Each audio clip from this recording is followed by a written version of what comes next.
Hello, happy Tuesday. Meteorologist Sydney Goldberg here from the First Alert Desk, and we've got a good bit of things to talk about in the world of weather. But first, let's talk about this, what it looks like outside in the sky.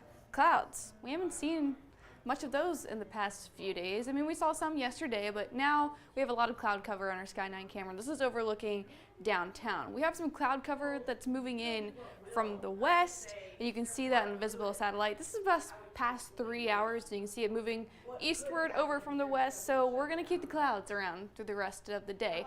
Unfortunately, not going to help us out all that much with the heat. This morning, warm. Low to mid 80s across the area. We're 81 Macomb and New Roads. Here in Baton Rouge, though, 83, as well as 83 over in Hammond. A bit warmer down along the coast, 88 in Houma. Dew points, they're okay. They're in the upper 60s, but starting to see some low 70s returning closer to the coast to South Louisiana.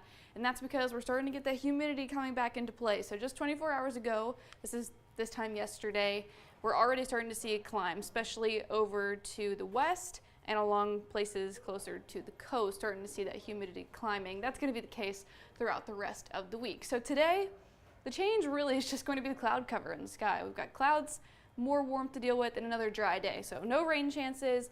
It's just going to be another warm day with the clouds. Once we get into the evening, though, we'll start to cool things off, but it'll still be warm and dry. So warm today, also warm tomorrow. So Wednesday into Thursday are kind of our last days in the low 90s. This is the last day of September. We start October tomorrow.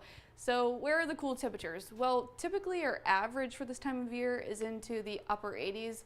We're going to get those upper 80s late in the week into the weekend, but that's still running above normal, about 2 to 3 degrees, even 4 by the time we get into next week. So unfortunately, not really feeling that fall feel quite yet, but at least we're trending in the right direction by the end of the week. Here's why. In the water vapor, you can kind of see there's a little bit of this like upside down U shape here.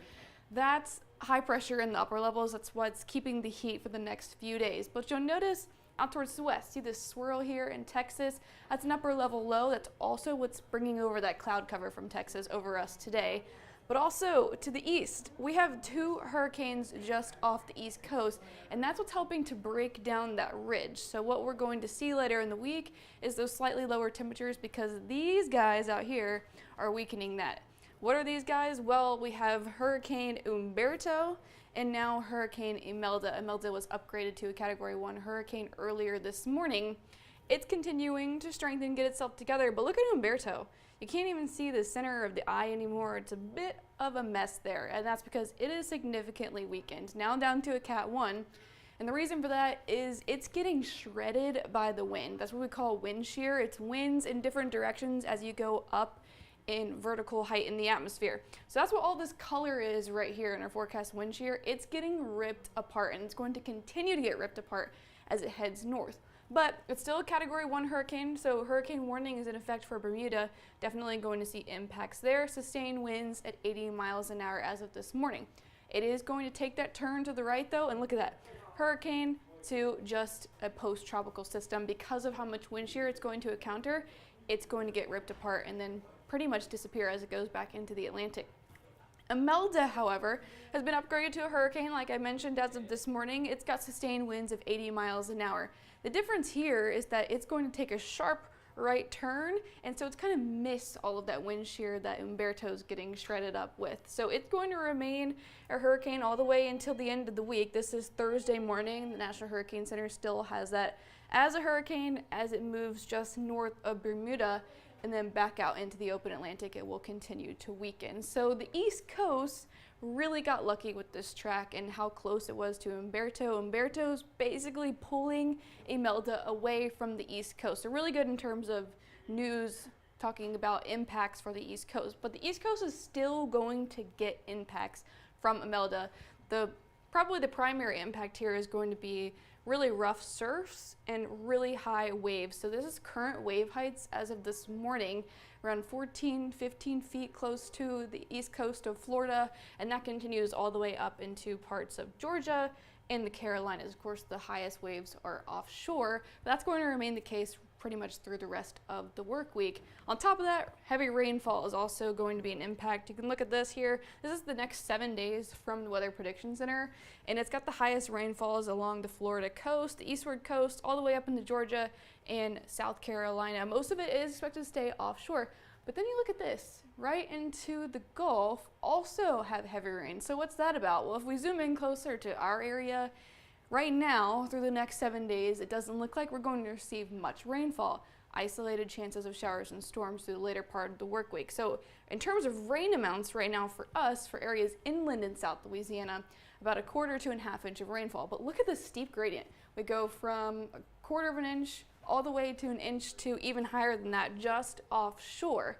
And so for us, we've got it dry today, tomorrow, mainly dry Thursday, dry Friday, and then we see a little bit of a change going into the weekend, into early next week. Now right now, rain chances are still slim to minimal, but there is still some uncertainty with that, and I'll explain why.